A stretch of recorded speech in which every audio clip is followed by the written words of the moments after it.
Yeah, hello. Another video. We're doing here a day's fly fishing trip. Also, the evening and night we'll be spending here. We just came. Has some trouts and salmon and other fishes. Also, I fished here. It has been over 15 years since I was here, so it's a bit of a question mark, the places and methods. So let's see how it's going to be.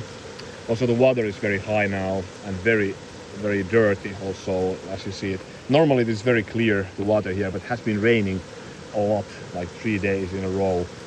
Makes it a bit challenging. But also, I just saw here very nice trouts already jumping. So let's see. But anyways, we'll show the Brisa Kephart 115, like a revisiting of the knife. It's a very nice knife in my opinion. Not perfect, but kind of perfect in its own way. So I really do like that knife. So we'll show that one. Yeah, so I actually just wanted to show this knife once again. So this is the Kephart by Brisa Kephart 115. So very nice knife, and I wanted to do kind of a revisiting of the knife. So it has been a bit of a trend in my channel that I just kind of like after half a year of use, after 1.5 year of use, whatever you name it. So it's interesting to kind of do a kind of retake of the knife. I did a review of this when I got the knife. So very nice knife actually. It's just it's one of those knives that it's kind of it's not perfect. It's not kind of. I have many knives that are kind of in the paper better. They have the better steel. They could be better in batoning. They could be better in feather sticks. You name it. But there's just something that I like about this a lot. So something to do with the overall, just kind of old design. I like this kind of heritage type of designs. I like the balance of the knife a lot. So although it's like it's not the most like EDC type of blade, but it's very nimble in the hand, very controllable. So I love it with food prep. I use this as one of my favorite mushroom knives, even very slicey. So this is used also in kitchen sometimes.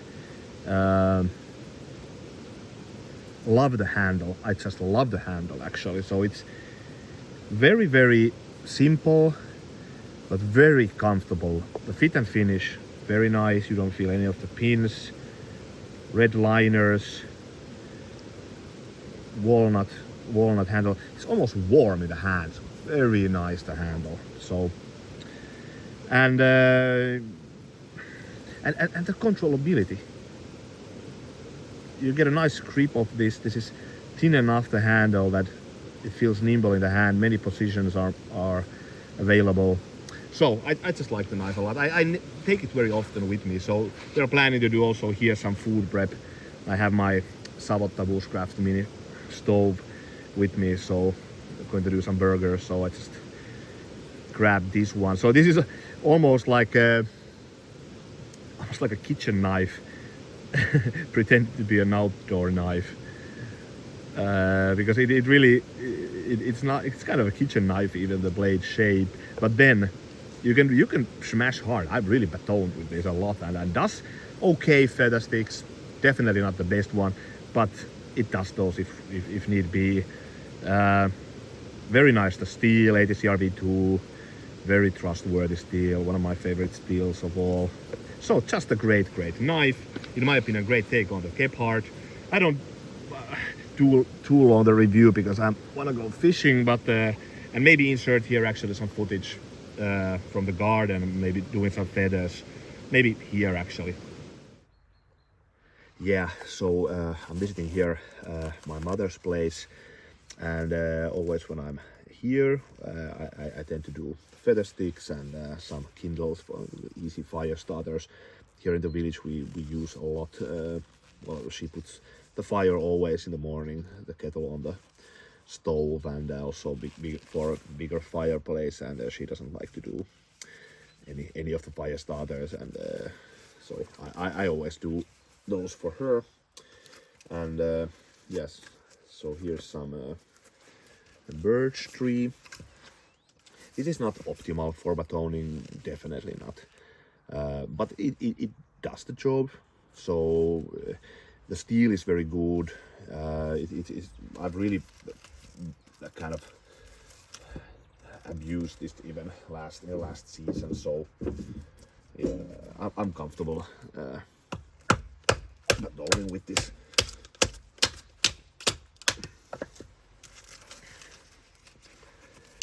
It doesn't split the wood as some other knives will, but nevertheless, it's okay.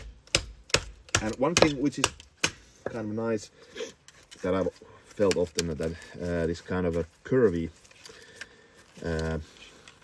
blade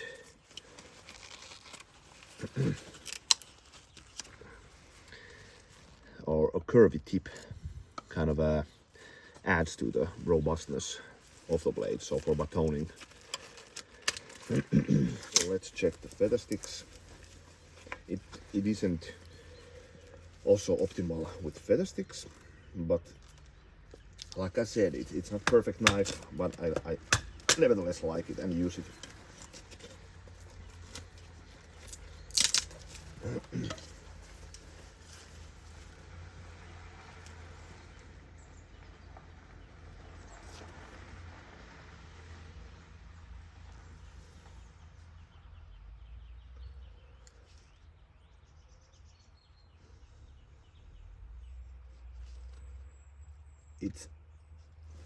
It does feathers. It's just a bit like hard to control, so it really wants to dig deep, but then when you find the right angle, it's okay. It's not the most effective or comfortable knife for feather sticks, but it does those, so no problem.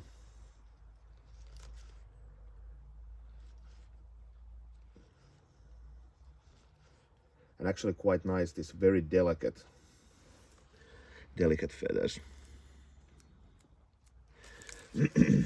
So it does the job. And yeah, it comes with a very nice sheath, in my opinion.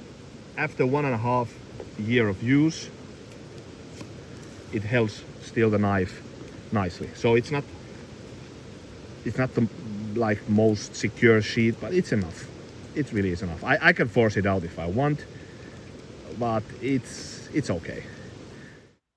And so, like I said, has been one of my favorite mushroom knives. So just came here to pick up some chanterelles. These forests are fabulous. I have a few kind of a quote-unquote secret places. This year is fantastic. Well, the chanterelles are always good here anyway, so I last year sold them even to local restaurants. So and yeah, I guess for these type of mushroom, one doesn't need to have a big knife, but so I guess for small mushrooms, yeah, it's an oversized knife, but I anyways like it. So just kind of leave the roots, scrape some dirty things, and then slicing, check if there's any worms. So there you have it. From chanterelles, there's almost never worms, but yeah, sometimes I do check them anyways. So I leave all the bad parts here. So this is what I've done. For example, to this place, always leaving behind some. And even if I have had like a for example, chanterelles that went bad, I bring them here. So it's almost like nobody picked the chanterelles here. So this is almost like my chanterelle garden here. Funny. But anyways, yeah, versatile, fantastic blade. I thought I'd do some food prep, but yeah, I hope you believe that when I say this is slicey, this is fantastic on food prep. So it just slices through very nicely. You can get this extremely sharp, this 80 CRV steel. So great knife, perfect in its own way. And there's also here another species. It's a very delicious mushroom. This is the Musta torvisieni. I think it's black chanterelle in English. So it's a relative to chanterelle. It's a bit rarer than chanterelle, but very, very delicious. Black trumpet also, red, it's called in English. So, but anyways, I'm continuing here. I actually just wanted to stop by to pick up the chanterelles, but now when I saw these, I'm actually going to do search the nearby forest, because these are not so typical in these forests, and they're very delicious. So we'll check if there are going to be more. And then this is a mushroom that I haven't found in 2 years almost, and now they're growing also. So this is it's one of my favorite mushrooms. This is in Latin it's Russula claroflava, and in English it was something like yellow brittle chill or brittle yellow chill, something on those lines. It's part of this Russula family. It's very, very delicious, and it's almost like a chicken. If you fry this on a pan, just fry this and put over bread or do a pasta sauce or whatnot. Even on kind of Asian foods like noodles and curry or something, it's like chicken. It's extremely delicious. Sadly, it's just very often gone bad. So let's check. And it's very brittle. So that's one of the. No, but this is like. This is perfection. So these are very often gone bad, but these are very nice. So this is just great knife. It's not perfect, but it's, in my opinion, a knife that it's perfect in its own way. Nice rendition of the Kephart, nimble, lightweight. Just very nice knife. Love many things about a knife that does a lot of things.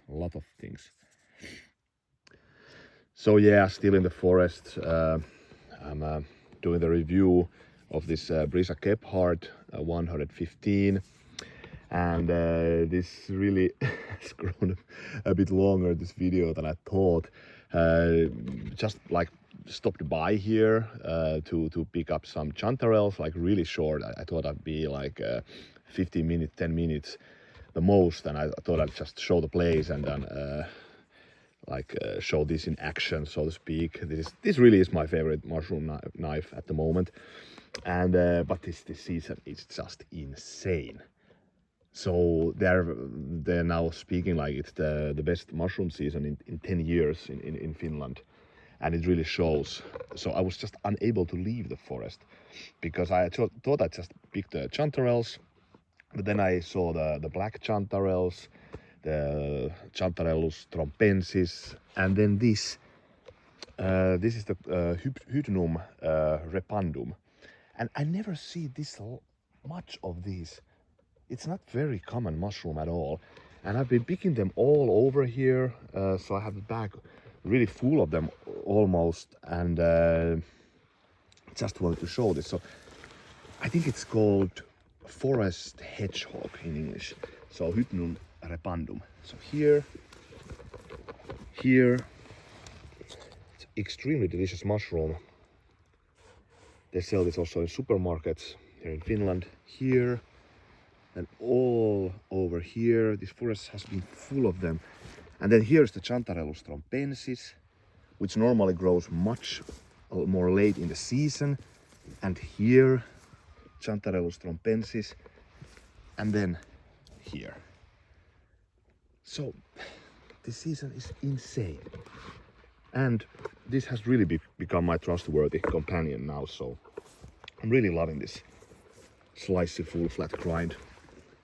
Been picking like a madman here because I don't want to leave them to waste, and I dry them, I sell them, and also I give them to friends and everything. So as many people who don't have the ability to come to pick the mushrooms, so I bring these to them. So for me it's a relaxation anyway. And then porcini, of course, very nice quality, couldn't be more perfect. Very nice. Insane this season. Well, I guess the next season is going to be awful. So it always goes, so better enjoy it now. Well, thanks for watching. See you later.